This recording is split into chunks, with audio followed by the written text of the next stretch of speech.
आपने डीसी और मार्वल्स की मूवी तो देखी होगी, लेकिन आपको क्या मालूम है कि वहाँ के जो कैरेक्टर्स थे, चाहे वो वंडर वुमन हो, चाहे वो हरक्यूलिस हो या थॉर की कहानी हो, क्या आपको मालूम है कि ये सारे कैरेक्टर्स इंस्पायर्ड कहाँ से हैं?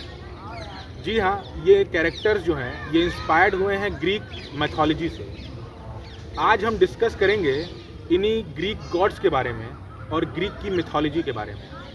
ज़्यूस, जिसे देवताओं का राजा माना जाता है कि वो सिर्फ लाइट और थंडर का ही देवता नहीं है, बल्कि वो डिस्गाइज होने में भी एक्सपर्ट रखता था। कभी वो ईगल बन जाता, तो कभी वो गोल्डन रेन और कभी स्वान भी बन सकता था।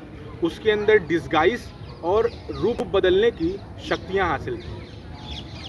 माना यह भी जाता है कि उसने अपने पिता क्रोनस को धोखे से हराकर राजगद्दी पे काबिज हो गया। दूसरा कैरेक्टर है हेड्स का। हेड्स, जिसे हम थैनोस भी मान सकते हैं ग्रीक मैथोलॉजी का। हेड्स जो अंडरवर्ल्ड और मृतलोक का देवता माना गया है। उसको प्यार हो जाता है परसेफोन नाम की लड़की से और उसे वो किडनैप करके मृतलोक यानी कि अंडरवर्ल्ड ले जाता है। इसी कहानी से सीजन से जुड़ी हुई कहानी है।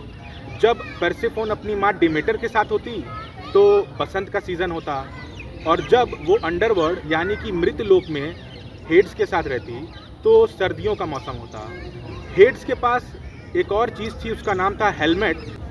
हेड्स के पास एक ऐसी हेलमेट थी जिससे वो इनविजिबल हो सकता था आते टाइम और जाते टाइम। तीसरा ग्रीक गॉड है, उसका नाम है पोसाइडन।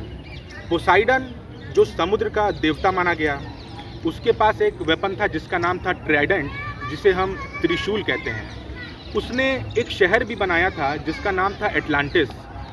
एक ऐसा शहर जो उस समय जिसकी कल्पना कोई नहीं कर सकता था, वो इतना एडवांस उस समय में था। पोसाइडन के गुस्से की ही वजह से एटलांटिस शहर डूब गया, और ये भी माना जाता है कि आज उसको खोजने की कोशिश में कई लोग जुटे हुए हैं। एफ्रोडाइट, जिसे हम प्यार और सुंदरता की देवी कहते हैं, ये भी माना जाता है कि उनके ऊपर खाली इंसान ही नहीं बल्कि काफ़ी सारे देवता उन पे फिदा थे।